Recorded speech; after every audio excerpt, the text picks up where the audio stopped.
कथा दे कथा रखिले राज्य सरकार। बारंग आंचलिक वरिष्ठ नागरिक संघ बैठक में बसिले वरिष्ठ नागरिक 60 वर्ष ऊर्ध्व वरिष्ठ नागरिकों को 3500 टंका भत्ता देवाकू घोषणा करिथिला बीजेपी।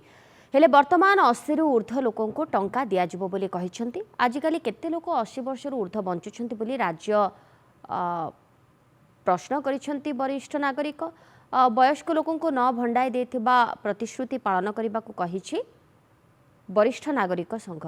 राज्य सरकार निर्वाचन समय कथा देथिबा कथा न रखिले बारंग ब्लॉक रे थिबा समस्त वरिष्ठ नागरिक भत्ता वर्जन करिवे बोली बारंग आंचलिक वरिष्ठ नागरिक संघ बैठक रे सरकार को चेतावनी देछि संघ।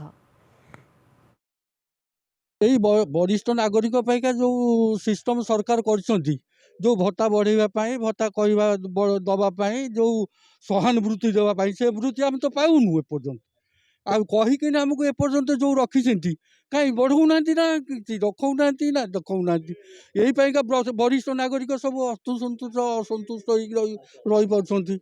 भोट नेले तो 3500 कहले देवे बेली कहीं आम कौन 80 वर्ष है आ नईवाल की गले देवे से नईवाल उठेकी देवे से सरकार को कहूँ 3500 कहते देवे बेली कहीं सरकार कहते इलेक्शन समय 3500 टका वरिष्ठ नागरिक भत्ता करेंगे बोली से भत्ता नक 80 वर्ष को उठिले 80 वर्ष किए किए न रा ठीक ना।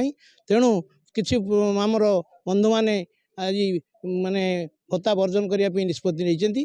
तेणु से समय को अपेक्षा करा पड़ो से देखा पड़ो। आम जितक बारंगर जितक वरिष्ठ नागरिक भाई मैंने अच्छा आम मोटामोटी समूह भत्ता वर्जन करूँ जोटा कि ओडिशा रे आर प्रभाव पड़ापी आम गोटे प्रस्ताव देचु। सरकार देखो बर्तमान जोड़ा 60 वर्ष ऊर्ध्व जोटा प्रतिश्रुति देते पालन करूँ।